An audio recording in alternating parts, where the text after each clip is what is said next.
Coming up next, a legendary singer-songwriter was asked to write a song for an 80s teen movie. This was a huge departure for him, and it actually took a few famous friends to convince him to do this. Now, when he finished the song, everyone knew it was a smash hit, and they told him that he needed to put it on his new album. He refused the song, though, saying it was a meaningless pop tune.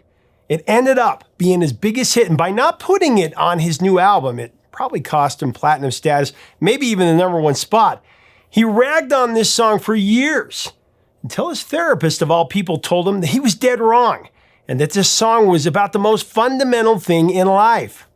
Find out what song it is, why this legend despised it for so long, and how he learned to love it. It's coming up next on Professor of Rock. Hey, music junkies, Professor of Rock, always here to celebrate the greatest artists and the greatest songs of all time. If you subscribe below right now, you're going to be the first to see our daily videos, interviews with the legends of the rock era, the stories behind the songs. Make sure to click the bell so you never miss out on that. And if you want more videos, more benefits, and to support this curation of history, definitely click on our Patreon link. Now it's time for another edition, one of my favorites, a #1 in our hearts, where we celebrate a song so great it should have topped the charts, but for various reasons it didn't. Now, the great Jackson Browne is a songwriting purist. I mean, he believes in writing what he feels about politics, relationships, society, and expression that carries heavy introspection. A powerful demonstration of Jackson's depth as a songwriter is found on his 1976 album, The Pretender, a collection of compositions he wrote after the suicide of his then-wife, Phyllis Major. There's just poignant self-reflection on the track You Love the Thunder from his 77 LP, Running on Empty. You love the thunder, and you love... An incisive idealism, exemplified in Before the Deluge, a song that Jackson wrote in '74 to further spotlight the moving lyricism of Jackson Browne. They turn to each other's hearts for refuge. In 1982, close friend and musical collaborator Danny Korchmar approached Jackson about working on a song together to be used for the movie Fast Times at Ridgemont High, a film that was written by their mutual friend, the great Cameron Crowe. Crowe, of course, was a respected publicist for Rolling Stone magazine, where he forged solid relationships with many of the rock stars that he wrote about, including Jackson Browne and Danny Korchmar, who wasn't in the spotlight, but a vital part in the success of some of rock's greatest. I mean, there was James Taylor, Neil Young, Carole King, Billy Joel, Linda Ronstadt, Hall & Oates, and Carly Simon, among many others.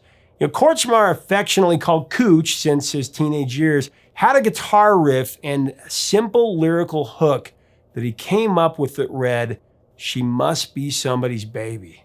Danny felt he had the makings of a hit song, but he needed an accomplished lyricist who could write verses and complete the song.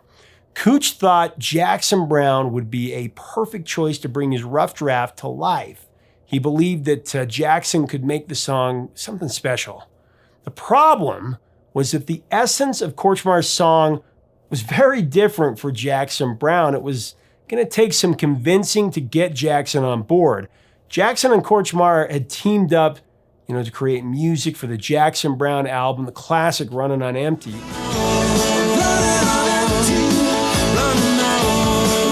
And Holdout, another great one. He was well aware of what Jackson liked and didn't like. Danny knew that Jackson Browne's artistic facility was all about substance. Although Jackson was reluctant at first, he agreed to finish the song with Cooch, largely because of their friendship, and he too was tight with Cameron Crowe. Jackson had the first verse down. Well, just look at that girl with the lights coming up in her eyes. Just look at that girl with the lights coming up in her eyes. But pondered a long time to find something else to say. He placed Korchmar's general chorus, "She's got to be somebody's baby, she must be somebody's baby," she must be somebody's baby, in the next section, but he felt the lines were becoming sort of a crutch that stumped him from writing additional lyrics. The key word that eventually weaved Jackson's composition together was shine, a term Jackson used for being an object of desire or a good lover that evolved into the song's refrain. Gonna shine tonight, make her mine tonight.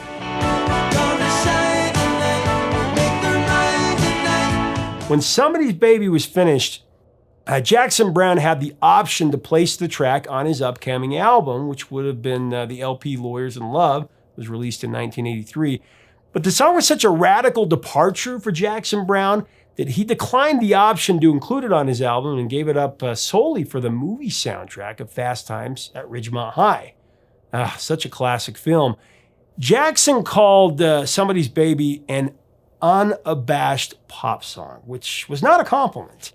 Browne's hand-washing baffled hitmakers in his close circle, such as the owner of Geffen Records, David Geffen himself, who told Jackson that he was nuts for not including Somebody's Baby on his own record. Years later, Jackson Browne actually admitted that he regretted disregarding Geffen's advice. In 2008, Jackson included an unplugged acoustic version of Somebody's Baby on his solo acoustic Volume 2 album to reinforce his eventual acceptance of the track, along with its insertion into the set list of his live shows. That's actually a great version. You should go check it out. We'll link to it.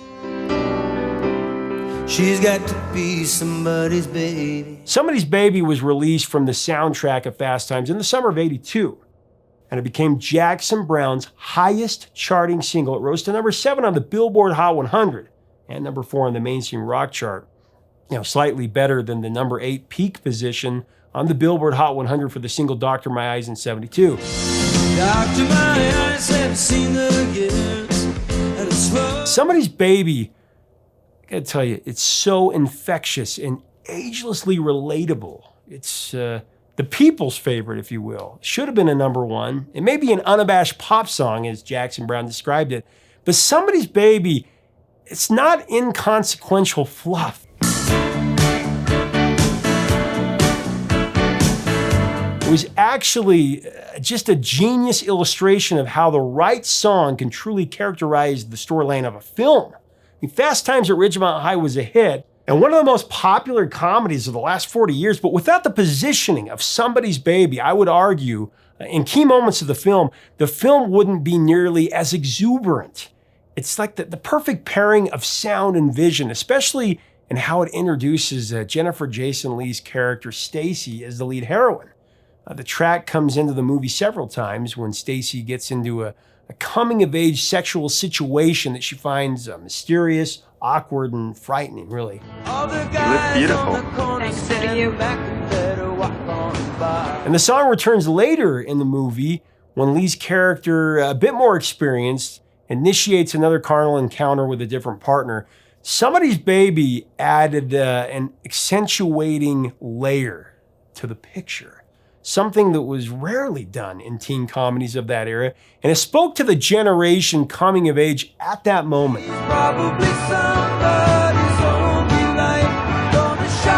For me, the song was a revelation. Growing up in a small town in Idaho, or for that matter, anyone who grew up in a rural area can understand this. You know it all too well. You can get attacked by boredom, loneliness, and isolation. Somebody's Baby and a few other songs from that era injected this magical adrenaline that conjured up a true lust for life. It introduced something very simple, yet very important. Possibility. The possibility of grandeur, the possibility of love. Certain songs can do that. They can accelerate your imagination and give you that little thing I like to call STLFT. Something to look forward to.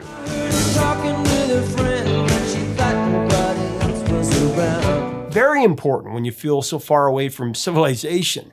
Great songs create imagery that just lift your senses and incite your passions. Not only can a song save your life, a song can keep you from going insane. With Somebody's Baby, the combination of music and lyrics created a longing within me. The possibility of connection, of escape, the very real prospect of adventure. I always loved this line. Because when the cars and the signs and the streetlights light up the town, to me, one of the most descriptive lyrics of the enchanting composition. There's so much hidden in that line, very symbolic. It represents the weekend, the ring of the last school bell on Friday. the whistle blowing for the end of the shift at the factory, or cruising down Main Strip, partying with your friends, shelving your worries for a time, or just mustering up the courage to go up and talk to that one girl or one boy. Life, love, and the pursuit of happiness, sex, drugs, and rock and roll, you get the point. The song has been really ingrained in my psyche because I remember I was so head over heels for this girl in high school for years, and I was always trying to muster up the courage to tell her how I felt. I'd listen to this song as sort of a motivation to tell her, but I'd always chicken out. Hi, Nikki. This is Mike. I met you at the Dresden. But then I'd listen to this song over and over again, envisioning myself doing just that. Finally, one day I did it. And I did it on a grand scale using a different song to facilitate my feelings, but I'll tell you that story another time. But my point is, Somebody's Baby was that song that gave me the gall to do it, the motivation.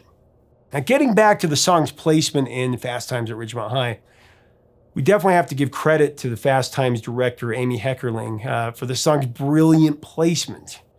Heckerling recognized the potential of Fast Times at Ridgemont High when she signed on to direct a feature film for Universal. After reading many available scripts, she thought Fast Times stood out.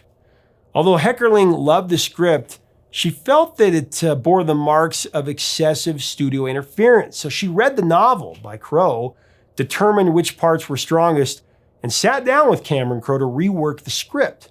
She was also very discriminating about the songs that were chosen for the soundtrack and how the music was used in the film's final cut. In addition to the perceptive placement of Somebody's Baby, it was also Heckerling who fought to have We Got the Beat by the Go-Go's as the movie opener. Brilliant choice.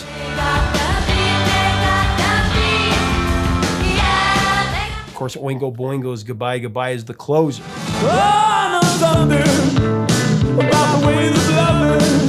They just captured the essence of the 80s so perfectly. Such a great film.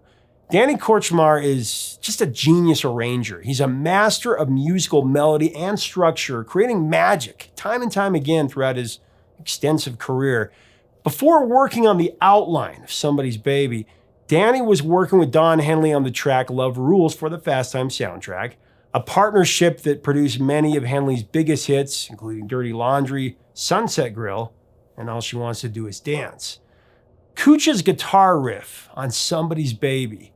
Let's talk about that. I mean, it's truly the hook of the song with an eighth note rock feel and a really cool backbeat groove.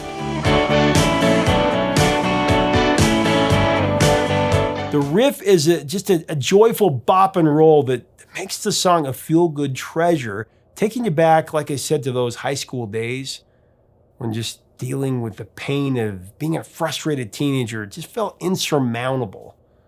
We talked about the escape, but we could experience the struggle.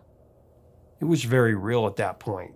Y'all remember adolescent agony was debilitating at times, but ironically, at least I'd give anything to swap out the kind of stress we feel today as so-called responsible adults. Jackson and Cooch enlisted an incredible unit of musicians, including the nucleus of the luminary LA players known as The Section, to create the irresistible arrangement for Somebody's Baby. Just brilliant. Doug Haywood, with his spirited Hammond organ playing and harmonic background vocals, and there was Bob Glaub on bass, the amazing Russ Kunkel on drums, Craig Durgee on piano and synthesizer, and of course, Danny Kortchmar teamed with Rick Vito for the guitar parts, a 4-chord, 10-bar rhythm progression as the permeating melody and a tasty lead guitar overlay.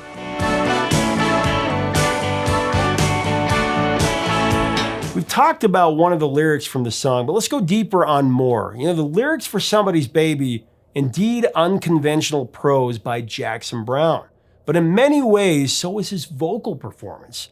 I mean, listen to the juvenile angst that Jackson just exudes so convincingly in the bridge especially. I try to shut my eyes, but I can't get her out of my sight. I know I'm gonna know her, but I gotta get over my fright.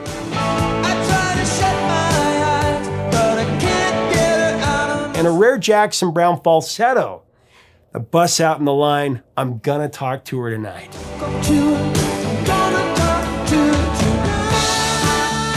Cameron Crowe earned a reputation as a rock journalist, and his passion for music and recognition of its emotive power is a hallmark of his filmmaking. In addition to Fast Times at Ridgemont High, of course, other movies by Cameron Crowe, Say Anything, talked about that and covered the great Peter Gabriel scene. Almost Famous, we need to cover that as well. And Singles, they just feature an inspired music soundtrack. It took a legendary world-class group of song composers and musicians, along with brilliant screenwriters, directors, filmmakers, and actors, to present a classic rock standard to the masses that remains one of the most played and most beloved songs of the rock era. Ultimately, the final applause at the curtain call really goes to Danny Korchmar for having the seemingly counterintuitive idea to persuade the highbrow talents of Jackson Browne to write and perform Somebody's Baby. His hunch is just right on the money.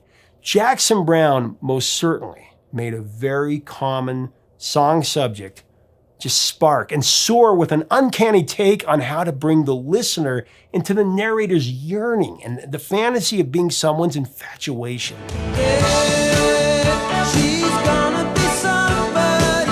Which is why Somebody's Baby is just one of the greatest songs of its era, like I said, and living proof that Jackson Browne was one of the finest singer-songwriters of the 20th century. From its inception in 1982 to present day, the vision Danny Korchmar had to create Somebody's Baby with Jackson, that marvelous, unabashed pop song, has become a touchstone of the early 80s that still shines its light, especially when the cars and the signs and the streetlights light up our towns. A reminder that all things are possible. She's gonna be somebody's baby. Leave us a comment about this just luxurious song from Jackson Browne and its impact on you. I also want to thank our sponsor, Zenni Eyewear. Make sure to visit Zenni.com to design your own glasses or sunglasses. On the site, you can do a virtual 3D try-on to kind of see how you look before you buy it. To get the soundtrack album of Fast Times or Jackson's music on vinyl, click on our Amazon links for his music. If you want more content, click on our Patreon link below. And if this content resonates with you, join our community right now by subscribing below. Help us keep the music alive. Until next time, 3 chords and the truth, my friends. Stay safe.